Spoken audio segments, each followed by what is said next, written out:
Imagine for a moment that the entire universe is not a cold and indifferent mechanism, but rather a living, breathing intelligence. One that moves not in resistance to you, but in rhythm with you. That every breath you take, every beat of your heart, is not just an isolated event, but a signal, an echo of a grander design that wants you here, in this precise moment, not by accident, but by desire. Now let's say you entertain a thought, not a desperate hope or a begging prayer, but a calm certainty. A thought that says, what I desire is on its way. Not because you earned it, not because you're finally worthy after some long chain of accomplishments, but because desire itself is a language, and the universe, being fluent in that language, understands you completely.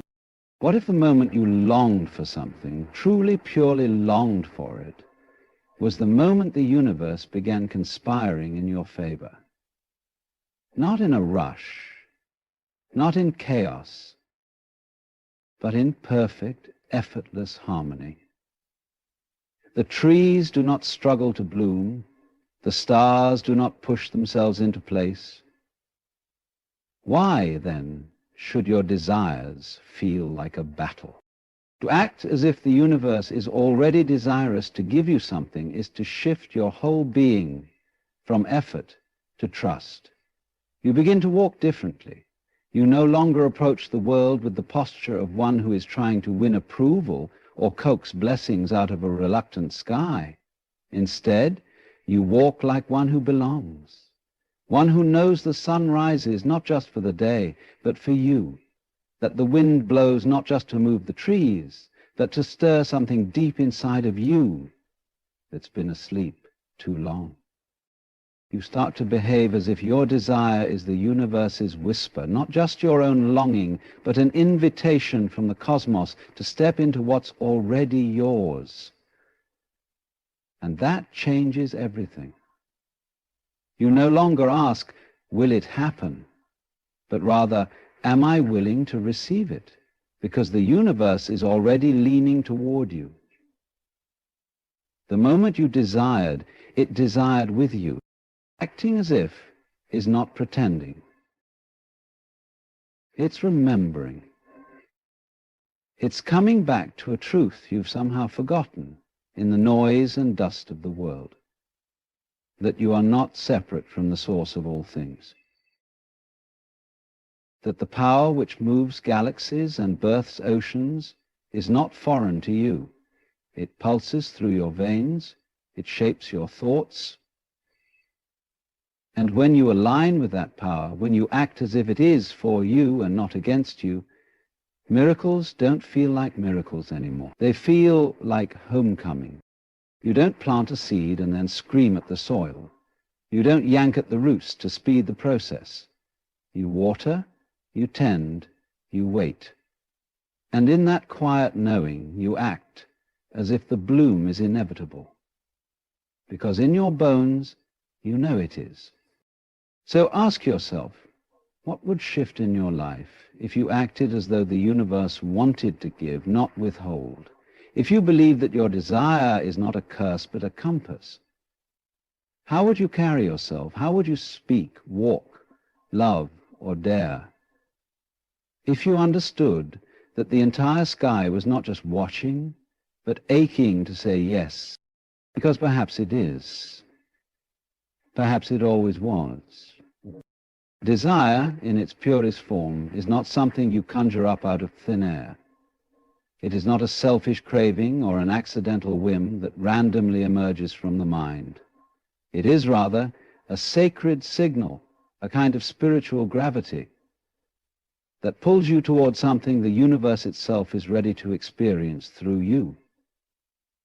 Most people live their lives believing that their desires are personal, perhaps even problematic, but that belief comes from the illusion of separation, the idea that you are somehow apart from the universe, rather than a vital expression of it. When you desire, It is not just you desiring, it is life desiring through you. The same force that causes flowers to reach for the sun and oceans to surge against the shore is the force that stirs your heart when you long for something more. The desire is not born out of lack, but out of potential. A seed does not push upward because it lacks something. It grows because it holds the potential for something greater, something already contained within it, just waiting for the right moment to unfold. So when you feel a true desire, a deep, quiet longing that rises not from panic but from presence, that is not a disturbance to be ignored. That is not something to bury under practicality or fear. That desire is sacred. It is an indication that the universe is ready to move through you in a particular way. The desire is not outside of the process, it is the process. It is not a problem that needs fixing. It is an invitation to participate in creation. This is a radical shift in perception. It means that instead of questioning your desire or suppressing it with guilt or logic, you begin to treat it like a compass. You honor it. You listen to it. You follow it with curiosity and reverence, not with frantic striving. Because that desire is not asking you to beg or struggle. It is asking you to remember that you are part of something immense, intelligent, and that this something, this universe, is not indifferent to you. It expresses itself as you. Most of us have been conditioned to believe that we must earn what we want, that desire alone is not enough. We must prove ourselves, compete, outperform others to deserve what we long for. But this belief turns desire into a race, a fight, a weight, and in doing so it separates us from the very source that wants to fulfill that desire through us. The universe does not need to be impressed. It does not require you to meet a quota before it opens its arms. The fact that you exist is already proof that you are worthy of receiving. Think of desire like music. It rises inside of you like a melody. You didn't choose the notes, you didn't write the song, but you feel it. You want to dance to it, to move in rhythm with it. Now imagine if every time the music played, you told yourself, I need to become a better dancer before I can move. That would miss the point entirely. The music doesn't wait for perfection. It invites movement now. In the same way, your desire is not waiting for you to become someone else. It is asking you to move with what already stirs inside you. And this movement is not about frantic action. It's not about achieving or accumulating. It's about alignment. It's about becoming sensitive to what life wants to create through you. Because when you're in tune with that deeper rhythm, you stop pushing and you start allowing. You begin to act not as someone who is hoping for permission, but as someone who already knows the invitation has been extended. You no longer carry yourself as one who lacks. You carry yourself as one who listens. Listening is the first step to receiving, but it's a listening that goes beyond the ears. It's a listening of the soul, a quiet recognition that says, if I can feel this desire, then the possibility for it must already exist within the universe. Nothing can be felt or imagined that is not already possible. The dream is not a fantasy. It's a preview. It's a subtle signal that you are ready to experience more of what life has to offer, not because you demand it, but because life itself desires it. And this is where the magic happens. Because when you understand desire as a co-creative dialogue between you and the universe, everything begins to shift. You no longer feel the need to chase outcomes or prove your worth. Instead, you begin to respond. You move with clarity, you speak with intention, you act with quiet certainty, not because you have all the answers, but because you are no longer fighting against the current. You are flowing with it. The more you trust the source of your desire, the more effortlessly things begin to align. People show up, opportunities arise, ideas flow. And it's not because you forced the outcome, it's because you allowed it. You recognize that your desire was not something to be ashamed of. It was a sacred signpost, a divine invitation to walk a new path, to become a new version of yourself, not through struggle, but through surrender. Surrender is not weakness. It is the ultimate act of trust. It says, I don't need to control everything because I trust the intelligence that lives in me and around me. That trust is what gives your desire wings. That trust is what tells the universe, I am ready to receive. And the universe, like any great artist, responds not to fear, but to openness. It moves through the open-hearted, through the ones who are not waiting for certainty, but who act as if the certainty already exists. To live this way is to live in grace. It is to recognize that you are not the source of the miracle. You are the space in which the miracle appears. You are not separate from the gift. You are the gift. And when you remember that, when you walk with that kind of awareness, you begin to see that your desires were never against the flow. They are the flow. They are the path calling to you, asking you not to conquer it, but to follow it with reverence and trust. There is a subtle yet profound difference between effort and alignment, between striving for what you want and stepping into it with the grace of someone who knows it's already unfolding. Acting as if the universe desires to give you something is not about delusion or fantasy. It is about stepping into harmony with the unseen currents that shape reality. Life, in its essence, does not respond to desperation. It responds to presence. It echoes the quality of your state, not just the intensity of your longing. When you act as if, you are not pretending. You are aligning.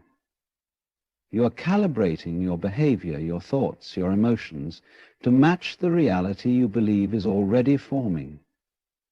This isn't about convincing yourself of something false. It's about stepping into the truth before the rest of the world has caught up. And in doing so, you allow the rhythm of life to guide you instead of resisting it through fear or control. Most people spend their lives in a state of waiting for permission, for signs, for the perfect timing. They tell themselves, once I have this, then I will feel safe. Then I will be happy. Then I will live freely. But the irony is that the feeling they're postponing is the very key to unlocking the experience they seek. Acting as if flips the script. It says, I will feel it now. I will walk in it now. And by doing so, I create the space for it to become real. You begin to realize that you are not here to chase life, you are here to meet it. You stop struggling to force things into place and start noticing how things naturally fall into place when you show up in the right state. This shift is not always dramatic. Sometimes it's as simple as the way you speak about your goals. Instead of saying, I hope one day I can, you say, I'm preparing for when it happens. Instead of wondering if you're worthy, you act like someone who already knows their worth. The power lies not in waiting for the right circumstances, but in becoming the kind of person those circumstances are drawn to. You act like the reality you want is already looking for you, and in many ways it is. The moment you shift from fear to trust, from doubt to embodiment, the world responds differently. People treat you differently. Opportunities seem to arise not because they weren't there before, but because your vision was clouded by hesitation. When you align yourself with the feeling of receiving, something strange and beautiful happens. The need to control fades. The urgency disappears. And in that softening, you make space for the unexpected, the miraculous, the inevitable. You become a magnet, not by effort, but by frequency. Not because you force the world to bend to your will, but because you tuned yourself to the quiet music of grace. It's not about being passive or doing nothing. Action still exists, but it comes from a different place. You are no longer acting to fix something. You're acting to welcome something. Your steps are no longer laced with anxiety. They are grounded in knowing. And the more you act from that place, the more naturally things unfold. You find yourself at the right place at the right time, not because of chance, but because your internal world was guiding your external experience. This is not a philosophy of avoidance. It does not mean ignoring challenges or pretending that pain doesn't exist. Rather, it means meeting life with a different posture. Instead of bracing against what might go wrong, you move with the calm assurance that life is on your side. Even setbacks, even delays, are seen not as punishments but as redirections, a subtle guidance from an intelligence that sees farther than your eyes ever could. To act as if is to respect the unseen as much as the seen. It is to understand that energy precedes matter, that your internal state, your thoughts, your beliefs, your expectations is not just a reflection of your world, but a cause of it. And when you carry yourself as someone who knows they are being supported, guided, and gifted by life, you enter into a different kind of experience altogether. You speak softer, not because you're weak, but because you're rooted. You take risks not out of recklessness, but out of trust. You love without grasping, give without keeping score, and move without needing a guarantee. Because you've realized that you don't need to manipulate reality to get what you want. You simply need to align with it. Every time you choose to act from faith rather than fear, you are signaling to the universe that you are ready. Not just ready to receive a thing, but ready to become the version of yourself who holds it with grace.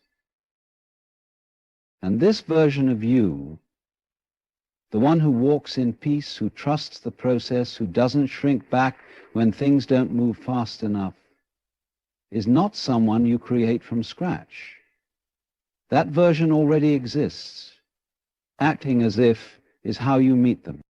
And as you live from that place, life begins to soften around you, not because problems disappear, but because your relationship with them changes. You no longer see them as threats, but as invitations to deepen your trust. You find yourself less reactive, more creative, less frantic, more free. And that is the essence of alignment. Not fighting the current, but floating with it. Not demanding outcomes, but allowing them to emerge as you remain faithful to your inner state. Acting as if is not a performance. It is a form of devotion. A commitment to remembering that the universe does not owe you something. It desires to give you something. And your role is not to beg for it, but to prepare for it. Welcome it. Embody it. You live in such a way that the reality you seek cannot help but find you, because you've already found it within, and now you simply wait for the world to catch up. Receiving is one of the most misunderstood aspects of human experience. People often believe that in order to receive, they must earn, strive, or struggle, that blessings are transactions and that the universe is some accountant tallying your worthiness against your desires. But this belief creates distance. It turns life into a negotiation, when in truth, life is a gift giver, not a judge. The act of receiving doesn't begin with proof or perfection. It begins with trust. Trust, not in the world outside, but in the quiet intelligence within you that knows you are already enough. When you walk through life constantly proving yourself, trying to deserve love, abundance, peace, or opportunity, you send out the signal that you don't yet believe you're worthy of them.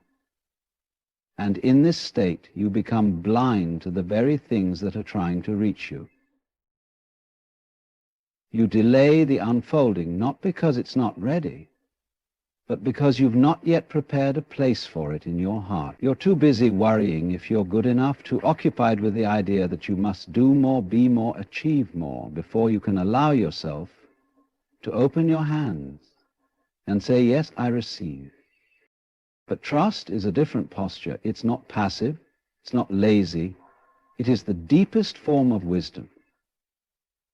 The knowing that you do not need to push against the current to find your way. The river of life already knows where you are going. The moment you release your grip on control, something unexpected happens. Instead of being swept away, you find yourself being carried. And in that surrender, you begin to understand that receiving is not something you do, it is something you allow. To allow is to step into presence, to stop trying to control the timing, the form, or the details. It is to understand that what is for you will not pass you, and what passes you was never meant to stay. This realization doesn't make you powerless. In fact, it makes you powerful in a way that striving never could, because your power is no longer tied to force. It is rooted in faith. Trust allows you to rest even when there is no evidence. It lets you take a breath in the middle of uncertainty. It teaches you that the pause between desire and manifestation is not a punishment. It's a preparation. A space being cleared, a new identity being shaped, a new path being aligned. And in this space, your task is not to panic, but to remain faithful to the inner vision, even when the outer world has not yet caught up. When you truly begin to trust, you stop chasing. You stop trying to make things happen through sheer willpower. Instead, you start listening. You start noticing the subtle signs, the conversations that feel like more than coincidence, the moments of clarity that arrive out of nowhere, the people who cross your path with precisely the message or opportunity you didn't know you needed. These things don't come because you forced them. They come because you made room for them, because your trust became the doorway through which they could walk. Trust is the bridge between what is unseen and what becomes visible. And it requires you to let go of the belief that you must always be doing. There is a deep fear in many people that if they stop striving, everything will collapse.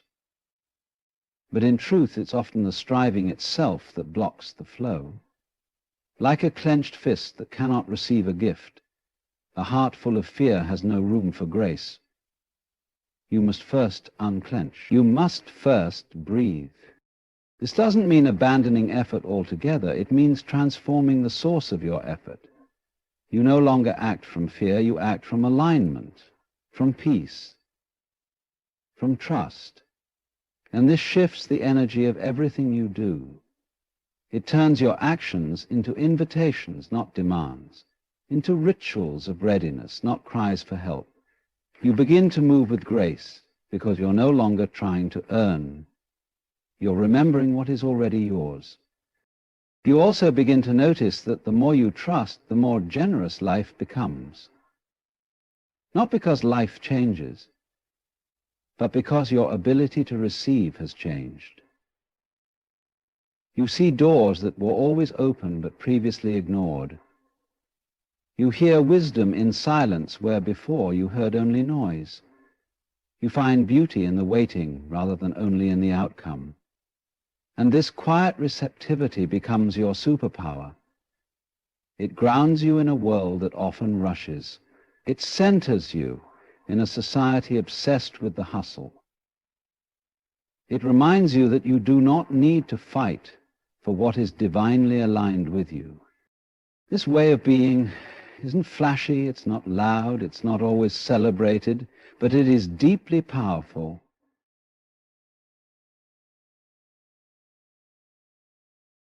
Because it comes from the root of who you are, not the shell of who you think you need to become. It teaches you that the most important work you can do is to prepare your heart to receive, not to control every variable, but to make space for the miracle to unfold. Receiving begins the moment you trust that the universe is not your enemy, that life is not trying to withhold from you, that your desires are not cruel tricks, but sacred roadmaps. When you shift from grasping to trusting, you shift from poverty to abundance, from anxiety to peace, from fear to freedom. You become less concerned with when it will come and more focused on how you are showing up in the waiting. And that's where the transformation happens. Not at the moment the thing arrives, but in the moments you decide to believe it's already yours in spirit, even if not yet in form. And the truth is, most people miss their blessings not because the blessings never came, but because they didn't recognize them. They were too busy calculating their worth, doubting their instincts, measuring their success by timelines and metrics instead of by presence and peace. But you don't have to live like that. You can choose to live as if life wants to give to you. You can choose to trust in ways that invite rather than chase, to soften your grip, to quiet your mind, to open your hands, not because you've done everything right, but because you've finally realized you don't have to. And in that quiet realization, you are no longer a beggar standing outside the gate. You are a co-creator standing at the threshold, ready to receive what has always been waiting for you, to simply say yes. There is a fundamental illusion that many people live under, a belief that they are separate from the universe, that they are isolated beings thrown into a vast, indifferent cosmos, struggling to make sense of life and to earn their place within it. But this illusion is just that, an illusion. And it is one that causes tremendous suffering. The truth, if you are willing to see it, is that you are not a visitor in this universe. You are an expression of it, not a product of random chance, but a precise unfolding of something far greater than the individual self. When you begin to understand this, not just intellectually but experientially, a quiet shift occurs. You no longer see yourself as someone who must fight to be heard or seen by the universe. You realize you have always been heard. You have always been seen. Because the very intelligence that shaped stars and carved rivers is the same intelligence that animates your breath, your thoughts, your being. You are not disconnected from that intelligence. You are that intelligence localized into form.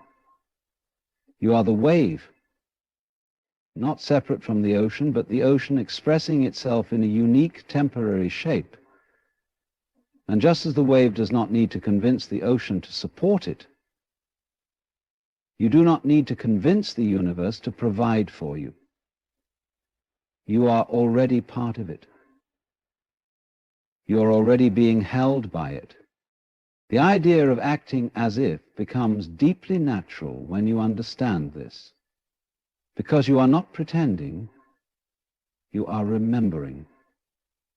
You are remembering that you were never separate to begin with, that your desires are not foreign intrusions, but inner awakenings stirred by the very fabric of reality. What you long for, at your core, is what life longs to give through you.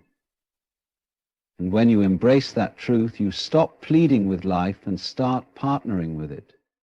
This partnership is not about dominance or submission. It is about resonance. It is about attuning yourself to the subtle frequencies of being, the quiet signals that remind you who you are beyond your name, your story, your identity. When you walk with the awareness that you are not outside of the source, but an embodiment of it, your choices begin to change. Your posture toward life becomes one of receptivity rather than resistance. You no longer approach your desires with desperation. You approach them with devotion. Not because you're afraid they won't happen, but because you know they already exist in the unseen. They are not figments of your imagination, but seeds planted by the universe, waiting for your belief to water them. And belief is not just thinking something repeatedly. It is being someone consistently. It is walking through life as though the reality you seek is already true, because on some level it is. This shift removes the heavy burden of isolation. You stop seeing yourself as a small being trying to attract something large. You begin to understand that there is no distance between you and the source of all things. The abundance you seek, the love you crave, the peace you long for, they are not outside of you. They are within you, waiting to be activated by your awareness, your acceptance, your embodiment. And that is where true alignment begins. Not in the pursuit of external validation, but in the remembrance of internal truth. You realize that you do not need to chase the light, because you are the light.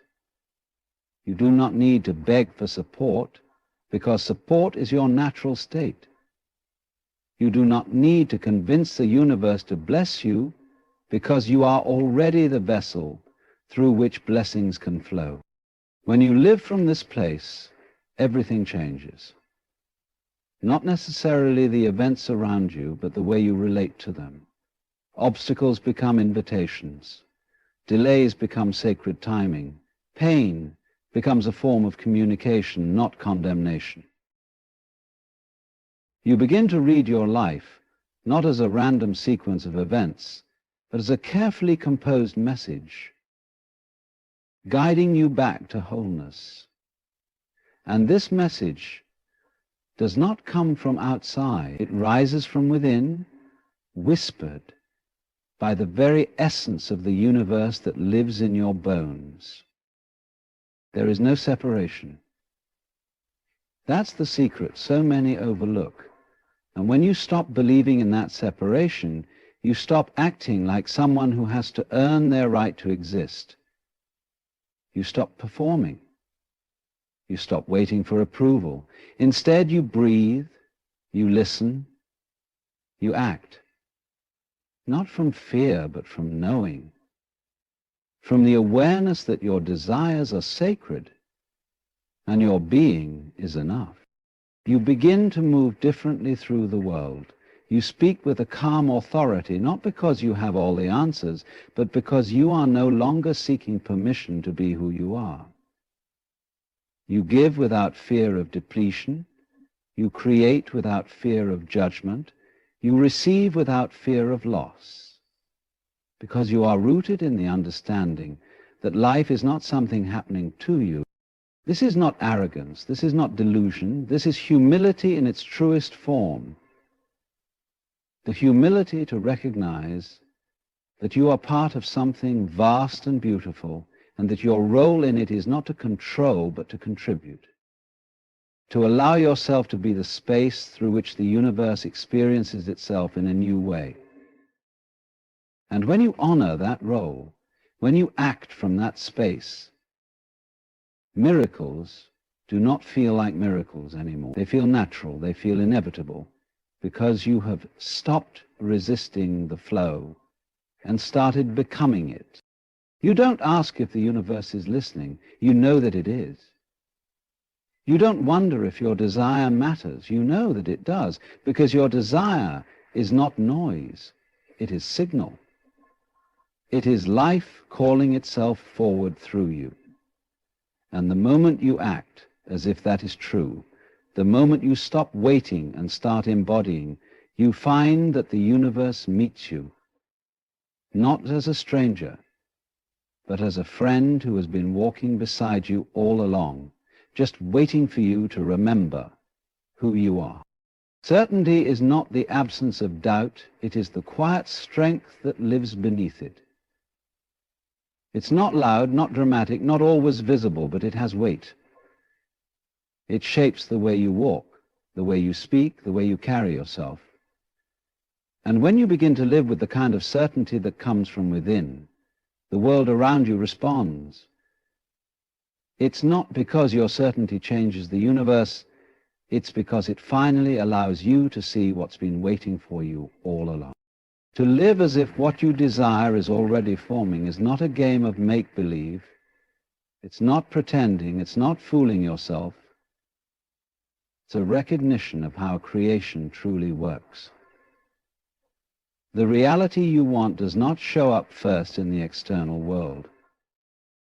It begins inside, quietly, invisibly, in a realm of thought and feeling. The moment you feel the certainty of having it, you begin to shift. You begin to send a signal, not just through words, but through energy, through presence, through a kind of alignment that no one can fake. Most people wait for signs to believe. They wait for doors to open before they begin to prepare. But certainty does the opposite. It prepares even before the door is visible. It clears space before the opportunity knocks. It speaks in the tone of someone who knows they're already on their way, even if they don't yet see the destination. This kind of faith isn't reckless. It's refined. It's not born of delusion. It's born of deep awareness, a knowing that the universe doesn't create with hesitation. It creates with clarity. And when your internal world is clear, your external world begins to mirror that clarity. Certainty is the seed from which reality blooms. When you act as if something is already true, you start to make decisions that align with that truth. You don't wait to feel worthy. You choose to show up with worth. You don't wait to feel abundant. You choose to give as if your source is infinite. And in doing so, you collapse the distance between where you are and where you want to be. Because in truth, that distance never existed. It was only ever created by doubt. Think of it like tuning a radio. The station you want to hear is already broadcasting, but if you're slightly off frequency, all you'll hear is static. It doesn't mean the message isn't there. It means you haven't aligned yourself to receive it. Certainty is the tuning. It is the internal shift that brings you into resonance with what's already present. And once you're tuned in, everything that seemed distant starts to feel close. The people, the ideas, the timing, all begin to click into place. Not by force, but by alignment. This is why certainty matters, not as a posture of control, but as a state of surrender, a deep surrender to the truth that your desires are not empty. They are not random. They are part of a much larger unfolding, and your role is not to dictate every detail, but to hold the frequency of belief until the details reveal themselves. This doesn't mean you never waver. It means that even when you do, you return and you come back to the center, you breathe, you remember, and in remembering, you begin to act differently. You start saying yes to things you would have once hesitated over. You walk into rooms you would have avoided. You speak when you would have stayed silent. Because the version of you who already has what you desire wouldn't shrink, They wouldn't delay, they wouldn't doubt, they would move with purpose, they would trust the timing, they would rest when needed, speak when moved, and act when called. Certainty invites this version of you to emerge, not because you're forcing a performance, but because you're peeling back the layers of hesitation to reveal what's always been there. You're not becoming someone else. You're becoming more of yourself, the self that isn't tangled in fear, the self that doesn't second guess every impulse, the self that remembers who they are before the world told them to be afraid. And that self-anchored uncertainty is magnetic, not because they're perfect, not because they have it all figured out, but because they're aligned, they're grounded, they're listening not to the noise of the world, but to the signal of the soul. And when you live from that place, life begins to organize itself around your belief, not because you're manipulating outcomes, but because you're finally standing in the space that allows them to unfold. It's a quiet revolution, a shift from waiting to welcoming, from hoping to holding, from fearing to feeling. And it begins the moment you stop asking, when will it come? And start asking, how would I live if it were already here? Because in that question lies the invitation, not to rush, not to push, but to embody, to become. And in becoming, you draw to you the very reality that once felt so far away. You realize that your certainty was never about controlling the future. It was about remembering your place in it, not as an outsider looking in, but as a co-creator shaping it. The universe does not resist certainty. It expands in response to it. It flows more freely when it's not being questioned at every turn. And your role is to trust, not with blind faith, but with embodied belief, to walk not as one who is waiting, but as one who has already been chosen. And perhaps that's what certainty really is, a remembrance that you are always meant to live the life you dream of, that your desire is not a cruel illusion, but a sacred map, and that when you act as if it's already done, you begin to walk that map, not toward a destination, but into a version of yourself that was always waiting to be lived.